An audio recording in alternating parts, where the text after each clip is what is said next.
they basically paralyze you in ways that you can't do anything else until you get past that. And pretending it's not there is not healthy. Kind of like an ostrich sticking their head in the sand. It doesn't make the problem go away. It's just around them. They just don't see it, right? And so I think those two things are really what help me the most when I'm stressed out and just need to kind of release a little bit.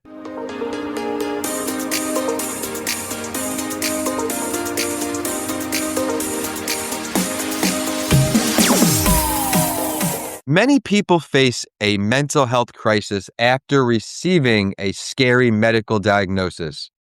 We have an incredibly inspirational journey to share today. We have Tim McDonald, a fellow Tampa mental health advocate, joining us here on a mental health break. Tim, thank you for joining us. Oh, so great to be here. Thank you so much, Vincent. I was really excited to learn that he's also in the Tampa area. And Tim, he's not only an incredible survivor, but an author, healthcare advocate, speaker, and community builder who turned his stage 4 colorectal cancer diagnosis into a mission for change. We were just talking about him flying to Congress to use his voice, and he translates patient experience into meaningful action for researchers, policymakers, even healthcare organizations through leadership roles with Fight Colorectal Cancer, Man Up to Cancer, HOPA, and of course the PAN Foundation. He's also got a great show, so Advocacy at Work. We're going to talk about that again as well of his book. So Tim, I like to start this show by encouraging everyone that, hey, you can do it. You are never alone. We've got great advocates coming on like Tim. So please remember to subscribe to stay current. And we're brought to you by Living Proof Traumatic Brain Injury Coaching. Head to livingprooftbicoaching.com to get your journey started today. But today we're talking about Tim's journey. Tim, from wherever you feel comfortable, please share your story. Yeah, bring us back to 2020. I think we all remember that time when COVID hit. But my wife and I were just making the best of it, doing some fun things that we couldn't go out and normally do, like go to restaurants, but we'd hire the musician to play on Zoom for us and invite our friends to do the carry out with us. And we'd all get on Zoom and have her play a couple of songs for us, stuff like that. And then Thanksgiving time, I just started experiencing some weird feelings in my body. But the one that was kind of the one that brought me in was a severe pain in my right side, and basically went to the urgent care. They sent me for a CT scan, called me back, told me I had cancer, started treatment, went through a couple oncologists. I had to fire one of them and get into Moffitt here in Tampa. I know you're familiar with it, but for those that aren't, it's one of the major national comprehensive cancer centers. So they're one of the top 10 cancer centers in the U.S. and got really good results. But I was still being told that I was going to be on chemo for life and not a surgical candidate. So I started getting involved in some advocacy groups that were patient run for other patients. One was just, you mentioned Man Up to Cancer was the first group I joined. Other men impacted by cancer, but we really talked more about the emotional and mental aspects of dealing with cancer. And then I was really interested in learning about more treatments for colorectal cancer because everything was new to me. I mean, I didn't know anything about cancer before I was diagnosed. And one of the guys in Man Up to Cancer who ran it, Joe Bullock, told me, he's a colorectal cancer guy too. Hey, join Colon Town. They can talk about all this stuff. So I got involved there. They have a whole bunch of different groups. They used to be on Facebook. Now they got their own platform. But basically, they got me into one that was specifically for colorectal cancer patients that had metastasis to their liver. And that, in February of 21, they did a Valentine's thing that showed all these different things that were like, are we a match? And I kept saying, I have heard all of them before, most of them before, but I kept going through and learning more about them in simple layman's terms about what they meant and if they were good for maybe somebody with my condition with a liver covered in tumors. And I kept saying no. But the last one I got to was a living donor liver transplant. And I was like, wait a minute, this could be a possibility for me. And I reached out to the lady who was the admin for that group, Betsy Post, and she connected me with Dr. Hernandez up in Rochester, New York, and their team up there is a leading team for metastasized colorectal cancer patients to get liver transplants in the world outside of Norway, which is where it was originated. But that started my journey on a really, like, even worse than being told I had cancer. searching for a donor was more of an emotional roller coaster than going through the cancer journey, to be honest. And then getting my transplant through an amazing donor, living donor, Beth, who lives up in Rochester and actually works at the hospital where I got the transplant. She was amazing. I call her my angel. And she got that taken care of for me. But then I started the physical recovery went pretty well. It took about 6 months to get feeling like normal, somewhat normal again. But then all of a sudden, the mental aspect of all this, cancer patients call it survivor guilt, where you feel guilty about being involved in all these patient groups because there's people that are just diagnosed or going through treatment. And obviously we deal with a lot of death too. So we feel guilty about getting in there and sharing our experience. And that was definitely one aspect of it. But I was coupled with another thing, which was a colorectal cancer or a transplant patient getting a second chance at life. And so I had both of these things going through my head and dealing with it and not wanting to. Part of it was all just telling myself, well, you got a second chance at life. Don't repeat the same life you had.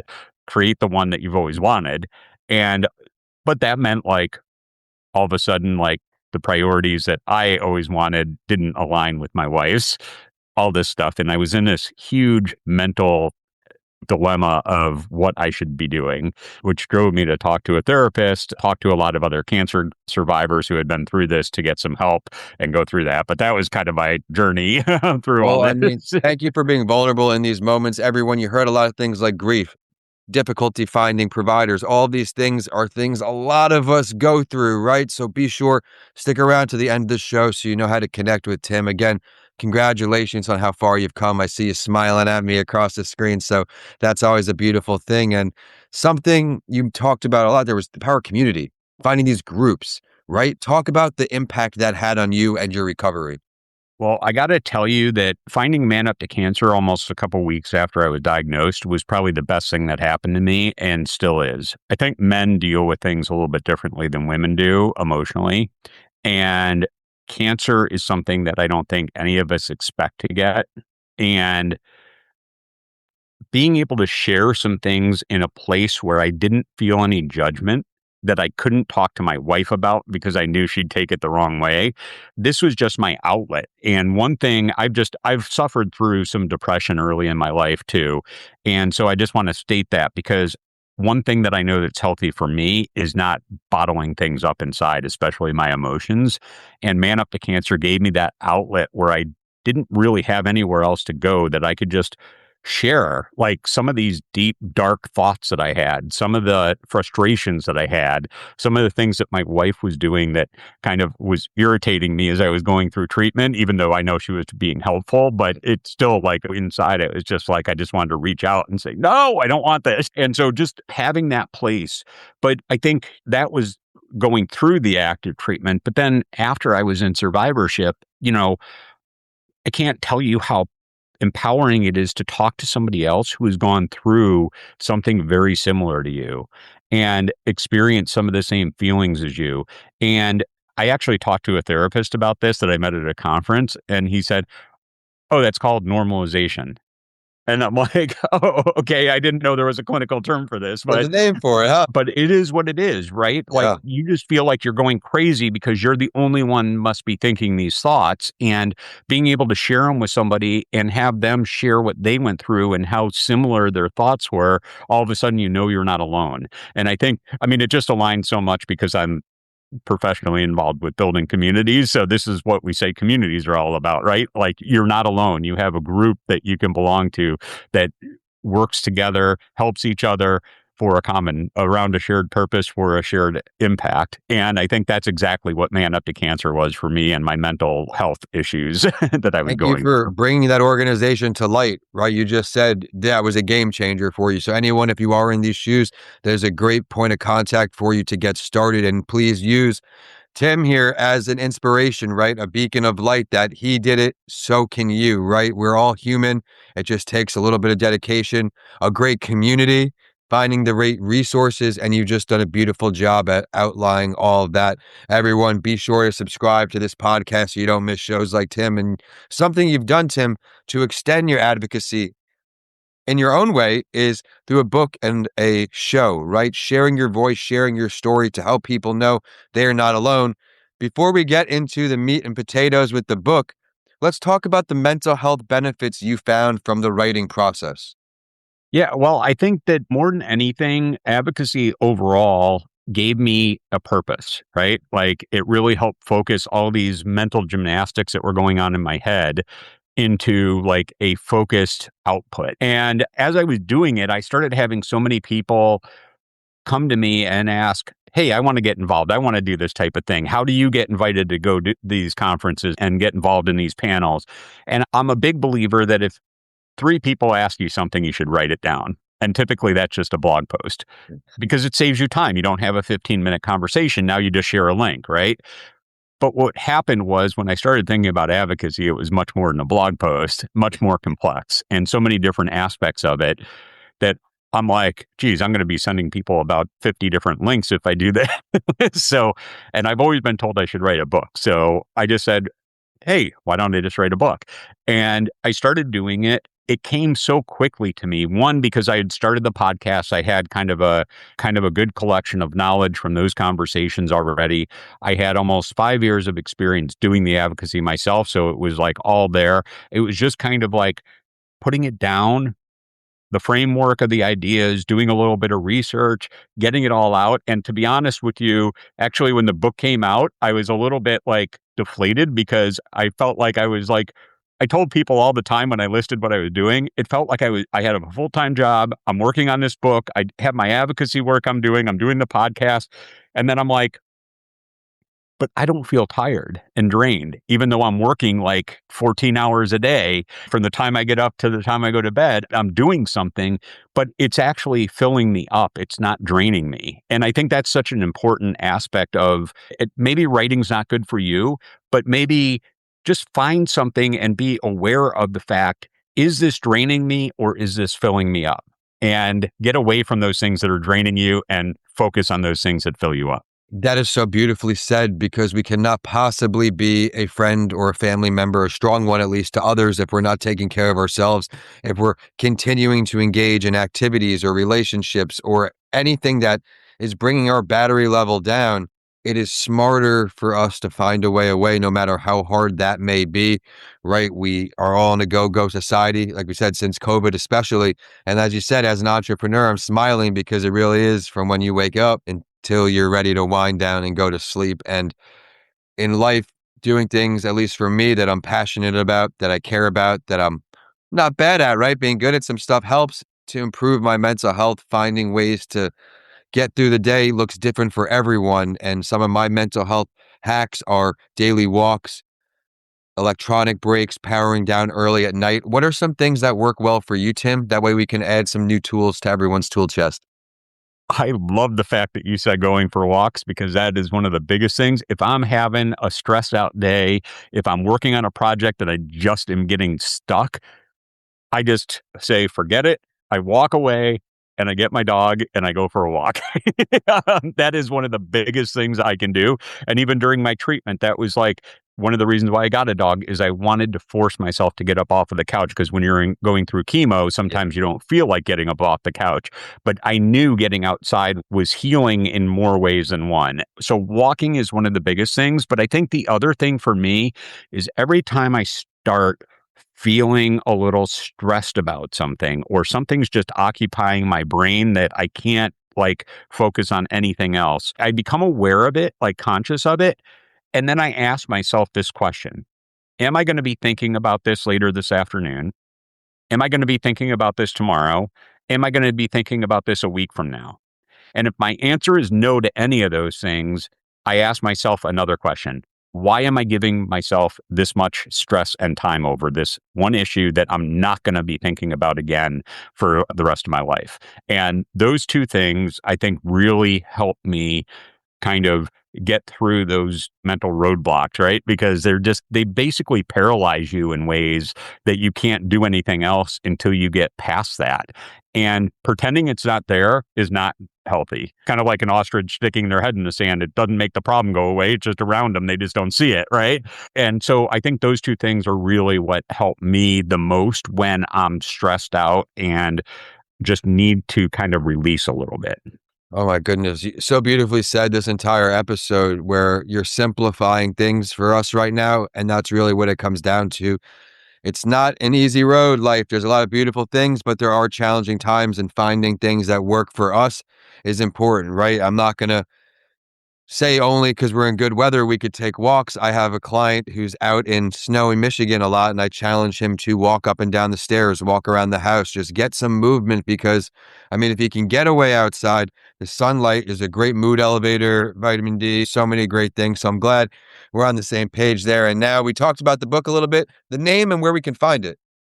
Yeah, so it's called From Patient to Advocate. It's on Amazon as a paperback right now. It will be available very shortly on a couple other outlets, and hoping to get it into some libraries and bookstores soon. And the Kindle version should be coming in the next couple of weeks. So for those that don't like paper, we can have the electronic version. And hopefully later this year, we'll have the audio version of it. If you just go to Amazon and search for Patient to Advocate and Tim McDonald, it should come up. I haven't had anybody have any problems finding it. Well, again, congratulations on how you've come, all of the success you've had. And now, as we wind down, I always like to ask you for a piece of advice here, Tim, for someone who's tuning in and going through a real tough time. What can you offer them? Yeah, well, I think the biggest thing is, and I know this is easier said than done, but to remember that we can't control what happens to us. We can only control how we react to it. And I think that, again, amazingly said. And before I let you go, though, before I get his contact, everyone, I mentioned briefly, he also has a podcast, right? So what's the name of your show and who is it intended for? Yeah, it's called Advocacy at Work, and it's really intended for anybody with a chronic disease or a caregiver who's interested in taking what happened to them and turning it into impact. And we kind of interview a lot of different people in a lot of different disease spaces, but it's also for the people who are running advocacy programs at nonprofits, at pharma companies. A lot of these organizations have advocacy programs where they use patients and caregivers to help either drive policy change, get more funding, do research. And I really want to do it for them because I want them to understand what they're not doing well and what they could be doing better. Well, my goodness. Well, you're a great guy with a big heart. And everyone, I know I've gotten a ton of value and tips and advice and clarity and perspective, which I can only hope each and every guest brings here to a mental health break. So please remember to subscribe so you stay current. But Tim, we need to get in touch with you too, right? So let's revisit how to get in touch with you. And then please share the book one more time and the podcast one more time to make sure everyone's aware. Yeah, well, definitely you can get in touch with me. You can connect me with me on LinkedIn. I'm just Tim A. McDonald on LinkedIn. You can go to timamcdonald.com, my author page that has the book and a little bit about me and getting in touch with me. And the podcast and my blog is at advocacyatwork.com. All right, everyone. You were just given a ton of value, a bunch of free resources, right? One of the best parts about hosting a podcast is you can give it access to anyone who truly needs it. As long as they have internet, I think. I mean, maybe just phone signal, you'll be okay. But we've got you covered here on a mental health break. Thank you, everyone, for keeping the show a top 5% global series. It means so much to be able to make a difference with great guests each and every week. We are brought to you today by Living Proof TBI Coaching, livingprooftbicoaching.com to schedule your free call today. And with that, two mental health advocates out here in the Bay Area, the Tampa Bay Area, I should say, in case we have some West Coasters out here tuning in. Tim, thanks a ton. Thank you.